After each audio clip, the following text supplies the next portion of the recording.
o que era ser um escritor no Brasil nos anos 30. Eu vou lhes dar um exemplo. O exemplo é, por exemplo, o meu falecido amigo Herberto Salles. O Herberto Salles era um sujeito do interior da Bahia, comerciante do interior da Bahia, que ficou durante anos e anos a fio estudando a obra dos grandes ficcionistas, Stendhal, Balzac, Dickens, adestrando-se no uso da língua portuguesa e coletando a linguagem da zona de mineração que existia na Bahia. A Bahia era uma zona importante de mineração na época. E ele visitava frequentemente ali essas minas, conversava com os mineiros e ia anotando todo o vocabulário específico daquela região. Isso foi anos e anos e anos de trabalho.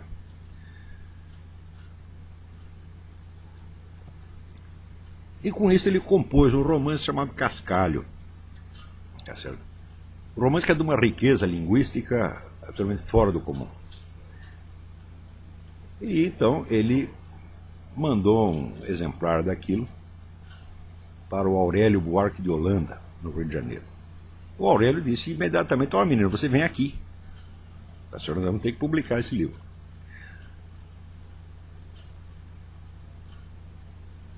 Um episódio semelhante, um trajeto semelhante aconteceu com o grande romancista brasileiro, Graciliano Ramos. Graciliano Ramos era também um comerciante, só que em Alagoas, no interior da Alagoas. E era uma pessoa tinha boa reputação na região, chegou a ser prefeito de uma cidadezinha, Palmeira dos Índios. E ele,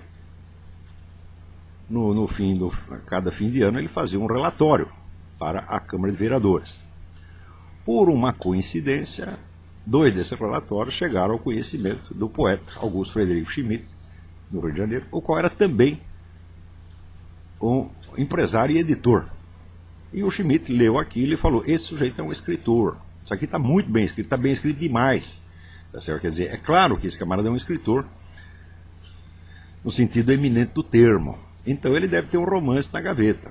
Tá certo?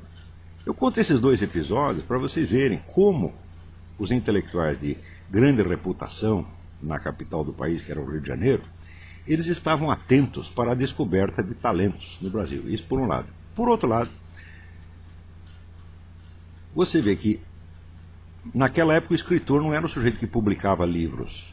Publicar livro qualquer um pode fazer. O escritor era um indivíduo que se adestrava no domínio da arte e que tentava ser o melhor possível, mesmo que ninguém jamais o conhecesse e mesmo que nenhum de seus livros jamais viesse a ser publicado.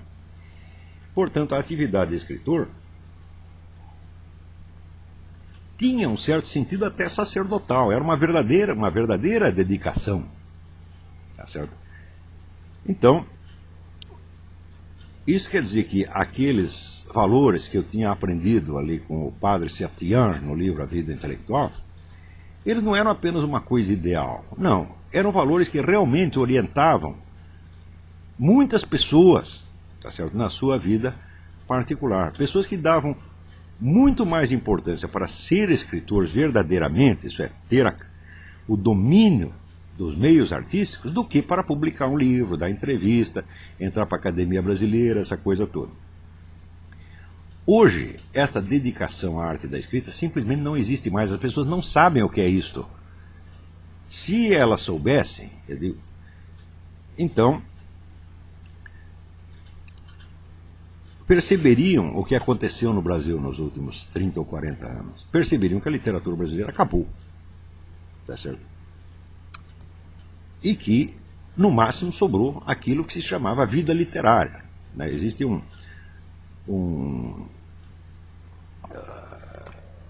contraste entre o que é a literatura enquanto tal, quer dizer, a arte, e a vida literária, quer dizer, a vida das editoras, das academias, né? Os contatos sociais, etc, etc. Sobrou isto apenas. A atividade criativa, a literatura, acabou mesmo. Ela quase foi revigorada um tempo graças a este aporte fabuloso que foi a vinda do Bruno Tolentino, tá certo? que é um indivíduo cuja carreira não é devida ao meio brasileiro de maneira alguma, porque ele viveu 30 anos na Inglaterra. E ele, com o que ele aprendeu lá, ele veio e deu esta injeção de vitamina na literatura brasileira, injeção que ninguém aproveitou. As pessoas viraram as costas àquilo. Para você ver como o Brasil se tornou incapaz de assimilar a grande literatura, até os camaradas que em outras épocas eram capazes, se tornaram incapazes. Se você ler a crítica que o Wilson Martins, que é um crítico que outrora teve alguma consciência literária, fez do livro do Bruno, A Balada do Cárcere, onde a única coisa que ele reparou foi: isso aí é um protesto atrasado contra a ditadura. O livro não tem nada disso, o livro tem aspectos infinitamente mais importantes do que isso, mas olha no que este idiota vai reparar. Quer dizer, até pessoas que eram qualificadas perderam a qualificação para poder se adaptar mais ou menos à mentalidade reinante. Tudo isso pode ser resumido naquele famoso verso de Antônio Machado: "Quão difícil es, quando todo baja, no bajar também." Quer dizer, como é difícil quando tudo está caindo, você não cair também. Tá certo? Jornalismo no Brasil também é aquilo. O jornalismo cada vez mais é feito para pessoas que não querem ler, que não gostam de ler. Então, os artigos vão ficando cada vez menor. Né? O espaço disponível é cada vez menor. Então, eu fico impressionado, porque eu comparo os artigos de hoje com aqueles artigos do Otto Maria Carpo que eu coletei para o livro dos ensaios reunidos. Tá certo? Um artigo daquele tamanho hoje seria impossível sair em qualquer jornal brasileiro. Os jornais aumentaram formidavelmente de tamanho, mas a extensão do texto vai diminuindo. Quer dizer, tem cada vez mais papel e menos texto, e portanto menos conteúdo, menos ideia. Note bem que num artigo de 1 hora e meia, você pode emitir uma opinião, mas você não pode argumentar em favor dela. Quer dizer, o enunciado da opinião já leva 1 hora e meia. Então você não pode raciocinar, você não pode dialetizar, você não pode trazer os prós e contras. Você tem apenas que dar a opinião pronta, sem justificação. Tá certo? Eu tento, vamos dizer, quase que por artes mágicas, comprimir um rudimento, pelo menos, de argumentação ali dentro, com maior ou menor sucesso. Mas, em geral, as pessoas nem mesmo argumentam. Elas dizem: eu acho isso e está acabado. Entendeu? E é o que o espaço permite.